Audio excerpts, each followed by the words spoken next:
Hello there, snacks. Welcome back. My name is Jack. Yes, I'm feeling a lot better now, a lot less sick, and keen to get back onto reading some more Reddit stories with you. So, sit back, relax, and enjoy, and let's get into it. This story is by Direct Caterpillar 77.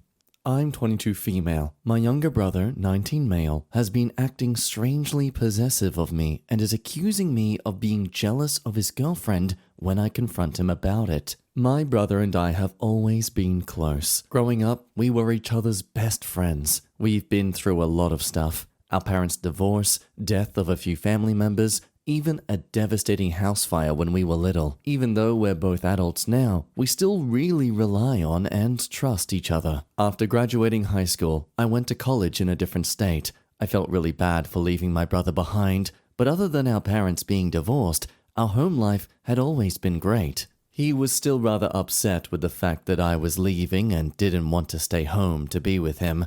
I felt, and still feel like, it was a little unreasonable for him to react that way. I promised that I would call and visit as frequently as possible. When my brother graduated from high school, he asked if he could come live with me. It wasn't too strange for him to ask. We lived in a small town, and the place I moved was a bigger and more interesting city. Since he had decided not to go straight to college, it seemed like moving to the city with me was his only chance to get out of our hometown. I told him that we could look for a new place for when my lease was up. I lived in a studio apartment and wasn't about to share that tiny place with an 18-year-old boy.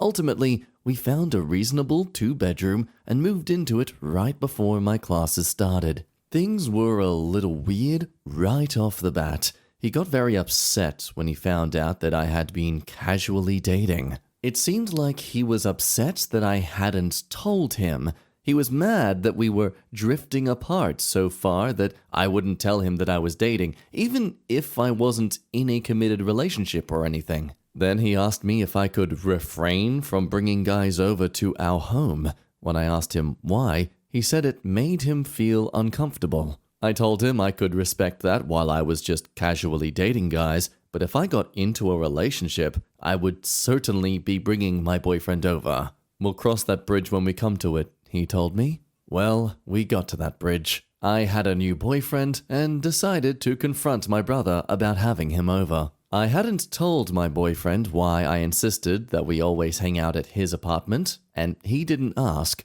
But we got into a huge screaming fight where my brother basically told me that college guys only want to sleep around and that I should be focusing on school. I couldn't believe this was happening. When I told him that I was an adult and would do what I wanted, he reminded me that he paid rent and had input into what went on in his home. We compromised that my boyfriend could come over but wouldn't stay overnight. I told him that solution would work for the time being, but we would need to reassess. Again, he told me we would cross that bridge when we came to it. After having the same argument 2 or 3 times, I told my brother that if he wasn't willing to stop being weird about this, I wasn't going to be living with him once the lease was up. He apologized profusely, but continued to insist that he was right in this situation. Finally, he told me that he would let me make my own mistakes. Unfortunately, things didn't go well with that boyfriend. We broke up, for reasons unrelated to my brother, and of course, my brother took advantage of this to tell me that he was right and that I should have listened to him. Around that time, I called my mom and told her about how weird he was being. She insisted that he was trying to take the place of our father, since he hadn't really been involved in our lives since they were divorced. Even if that's true, I still didn't feel like it justified his behavior. Over the summer, a friend of mine was getting married, so I was out of town for the wedding. When I came home, a bunch of my stuff was missing. Stuff like my perfume, some clothes, and lotion. I asked my brother about it, and he denied taking any of it. He told me that he'd had some friends over, so they must have taken my stuff. He told me that he would deal with it and get my stuff back. He did eventually bring my stuff to me, but I'm not totally convinced that his friends took it. After all, he didn't seem at all upset about them having stolen things from me. Now, about a month ago, he told me that he had a girlfriend and that he wanted to bring her over to meet me. I briefly considered making a big stink about it like he had with my ex, but I decided to be an adult and told him that would be great. He scheduled a big dinner and cooked and asked me to dress up and everything. I was kind of relieved that he had someone he was so interested in because maybe he would be less weird than he had been. When his girl showed up, though, well, he was in the kitchen when she arrived, so I answered the door. And it was like looking in a mirror. I could tell that she was just as alarmed as I was at how much we looked alike. We both had platinum blonde hair, fair skin, green eyes, and similarly shaped bodies. We're also approximately the same height. During dinner, we discovered that we also have lots of other things in common. She goes to a different college nearby, but has the same major that I do. We also like a lot of the same music and share a lot of mannerisms. After she left, I asked my brother if he had noticed how much she and I looked alike. He rolled his eyes at me and told me that I was just being weird, but I don't know if I am. Now he brings her over all the time, and they make out in the living room on the couch. When I asked him if they could take it into his room, he accused me of being jealous that he wasn't making out with me, which was confusing to both his girlfriend and myself. At that moment, it kind of started to seem like he was trying to make me jealous with her. Now, I wouldn't think too much of it if he hadn't been acting so strange since we moved in together. I can't tell if I'm just imagining things or not. I don't want to feel like my little brother has a crush on me, especially since we live together. I also don't know how to talk about it with him without him just saying that I'm being crazy or jealous or whatever. Please, help me. Now, on the surface, it seems like there is definitely something disturbing going on here. Top comment was saying, I really think you need to move out. Whether he has feelings for you or he feels that he has the right to be a father figure, he is really overstepping his bounds and you really need to stand up for yourself. You are not his child or his possession and he doesn't have a right to dictate your life like he is doing. Either way, you shouldn't continue to live with him because no matter what you say, I don't think his ideas are going to change. But there's some other comments that actually defend the brother here. Devil's advocate here. So what you are saying is that if you love your brother as a sister would and meet a guy you like who just so happens to look like your brother or share similar characteristics which you admire, well then it means that you have always wanted to sleep with your brother and you have a crush on him. What I see is that you lost your boyfriend while your brother found a girlfriend who is very similar to you, which threatens your relationship with your brother and you feel resentment towards this whole situation. Now, personally, that sounds a bit accusatory and seems to ignore all the other previous behavior that this brother has been exhibiting. But Shy When Sober here offers a very interesting perspective that could be something to consider. I can understand why other commenters are quick to jump to the incest conclusion, but let me offer another perspective. You are the number one person in your brother's life, and he always thought he was yours too. There was a strong two of us against the world feeling, and when you left to go to another state, he felt abandoned. When you got a boyfriend, he was jealous about being replaced as the number one person in your life. You have always been his anchor, best friend, and the one he felt safe with and trusted utterly. He was scared and unhappy about no longer feeling secure and being your number one. I don't mean this in a romantic sense, but that psychologically, he had grown up with the idea that you were always going to be a team and that other people in your lives were going to flit in and out. Now, on to the uncanny similarities with his girlfriend. Well, in his mind, you are the perfect woman because he idolizes you so much. I definitely agree it comes across as mega creepy, but could it be that in his desperation to not lose you, he's trying to find the best possible substitute for you? It's also not uncommon in general for people to be attracted to others who remind them of their mums or dads.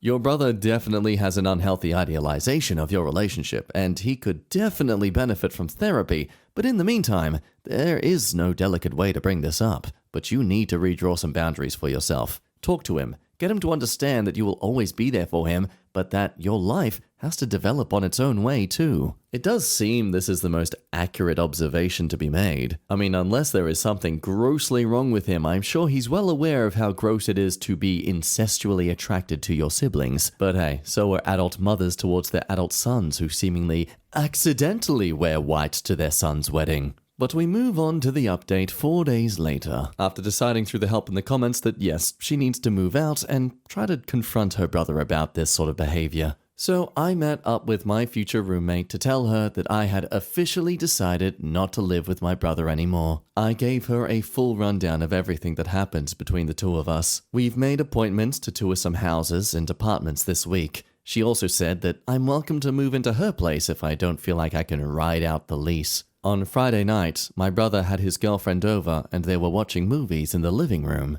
It had been recommended to me that I approach him about it while she was around because he would be less likely to fly off the handle, and just in case, I packed a bag full of valuable things and stuff I would need if I had to book it immediately. They finished one of the movies they had been watching. He went into the kitchen to get some more snacks, and his girlfriend was still in the living room, so I figured that this would be a good time. This way we weren't airing all of our dirty laundry in front of her, but she would be there if he started yelling or anything. I asked him if he could talk for a second. He seemed a little irritated, probably because I was interrupting his date, but said it was fine. I told him that I felt like we didn't make very compatible roommates and that I wouldn't be renewing the lease with him for next month. When he asked why, I told him I felt like he didn't respect me as a roommate. I wanted to live somewhere with a person who would let me make the calls on who was or wasn't allowed to be in my house. I wanted to live with someone who gave a damn if their friends were stealing from me. He told me that he respected me more than anyone else I could live with. He said that it's because he respects me so much that he gave me a hard time about the boyfriend thing. I said that if he really respected me, he would give me the room to decide if a boyfriend was good for me or not. Around that time, he started getting louder and angrier, so his girlfriend came in to check and see if things were cool. He told her that things were fine and that she should probably go. I panicked and tried to play it off a little. I said stuff like, "Oh no, don't let me ruin your evening. Please stay. I'm about to leave." He kept telling her to go before finally I was begging her to please stay. He could tell that I was kind of scared and started laughing at me. He asked if I was afraid of him and told me that I was being ridiculous. He asked his girlfriend if she thought there was any good reason for me to be afraid of him. She seemed really worried or confused and told him that he was being weird.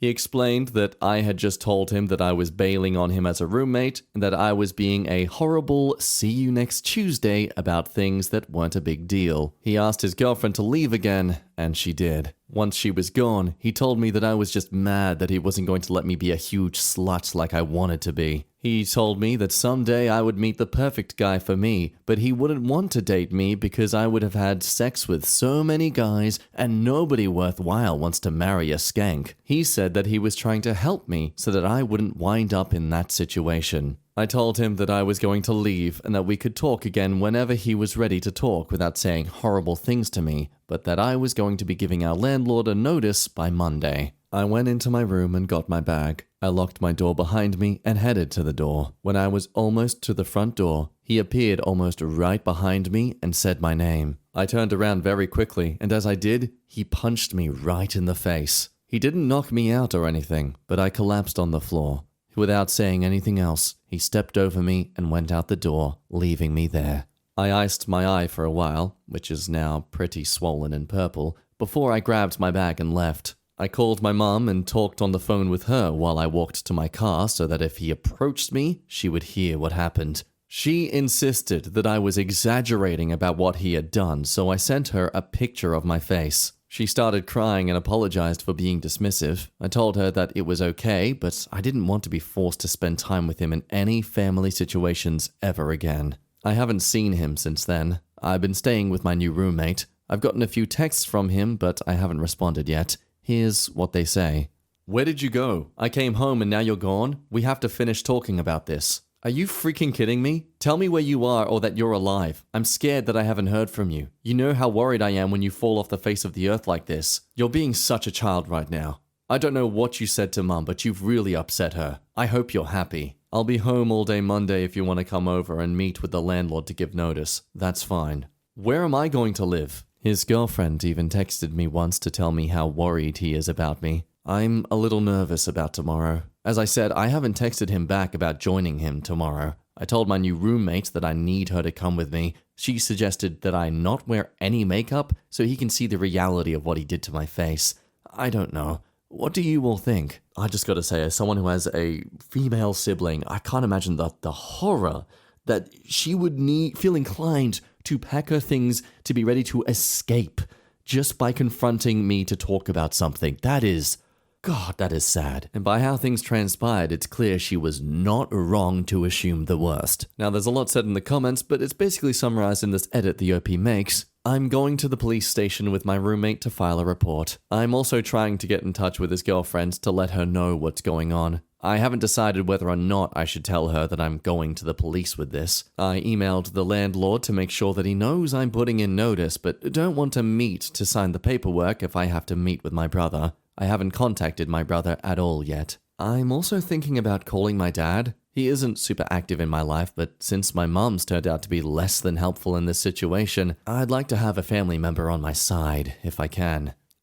And that's what brings us to the day after in the final update. Last night, my roommate and I went to the police station and filed a police report. I recounted to them all of the weird things that had happened with my brother in the past year that we've lived together. I told them that his girlfriend was a witness to the argument and showed them the text conversation with my mother. They also took pictures of my face in its current state, since my face is obviously more evidently bruised than in the picture I sent my mum. I couldn't think of a whole lot of questions to ask at the time. I was very nervous and a little overwhelmed, and they didn't provide me with a whole lot of information. They gave me a copy of the report and told me that a detective was being assigned to my case and would call me sometime today. I don't know if they're going to be making an arrest or not. I think that they automatically have to in my state when this kind of report is filed, but I'm not sure. I feel really stupid for not thinking to ask such a basic question, but I also feel like it's kind of weird that they didn't offer that information. They did tell me that they would be happy to escort me to the apartment to collect my belongings if I felt that was necessary. His girlfriend called me a few times while I was at the police station, but I was obviously busy and couldn't take her calls. I texted her when I was done and asked if it was too late for me to call. She was still up, so I called and told her about what had happened once she left. She immediately started apologizing. I assured her that what happened wasn't her fault. I asked if he had ever done anything like that to her. She said no. I hope she was being honest. I didn't mention to her that I had gone to the police. I just said that I wanted to let her know for her own safety. She thanked me and apologized some more. She didn't say what her next steps were going to be, but I told her that I would be checking in to make sure she was doing okay, which she said she would appreciate. Now to this morning when I called our dad. I haven't talked to my dad since Father's Day. He's remarried and has a few younger children with his new wife. He's definitely one of those remarried dads who ignores his old family in favor of his new one. I wasn't anticipating much sympathy from him, but he really surprised me. He told me that based on some of my brother's behavior from his childhood, violent tendencies towards other kids at school around the time of the divorce, which I had never heard about from anyone until that moment, well, the whole thing didn't especially shock him. Dad's fairly well off financially and offered to get me a lawyer if I thought I needed one. He highly advised I at least meet with a lawyer to get a professional legal opinion on where to go from here. I took his offer and am meeting with a lawyer in my city tomorrow when I get off of work. My brother cannot afford a lawyer on his own, and my mother cannot afford to get him help financially, so having a lawyer is definitely an advantage to me. Thank you all for giving me the kick in the butt I needed to go to the police. I still haven't contacted my brother, and I think I'll refrain from doing so until after meeting with the lawyer tomorrow. My mum has sent me a few text messages asking why I haven't been in touch with my brother. I haven't responded to those either. And that's sadly where things ended for now, with the mother especially getting hounded on in the comments here. He's trying to take a father's role because your father has been absent from your lives. What the hell, Mum? He is 3 years younger than her. As someone with younger siblings, the most authority they get is we are in their room playing with their toys so they get to decide what game we play. And this is where other comments begin to believe that yes, maybe the mum filled his head with the "you're the man of the house now" nonsense. And as a youngest sibling who's a man, oh yes, I am not surprised the mother did this after a divorce. Especially as these comments flesh out that theory even more. Reading all the way through and seeing Dad's response, I wonder if Mum's boy-mum behavior was the reason behind the divorce. In that case, Dad's distancing would also make sense to me. Yeah, I could see Mum keeping Dad away too and claiming to the kids that he just didn't care, and Mum honestly believing that his distance is all on him. Mum doesn't seem the most stable and is emotionally and mentally weak. Now, that all said, the moment he physically attacked his own sister, it doesn't matter if the mother was responsible for the way he was brought up. He is old enough now to know that that sort of thing is not on. I really hope there is some sort of punishment that can come to the brother's way here because he needs that sort of reality check in his life. In the meantime, let me know what you think down below and we'll have to end today's video there. Thank you, of course, for watching to the end of today's video. Hope you enjoyed your time and you're having a lovely day or evening or morning coming up. My name's been Jack and I'll see you in the next one. Bye-bye.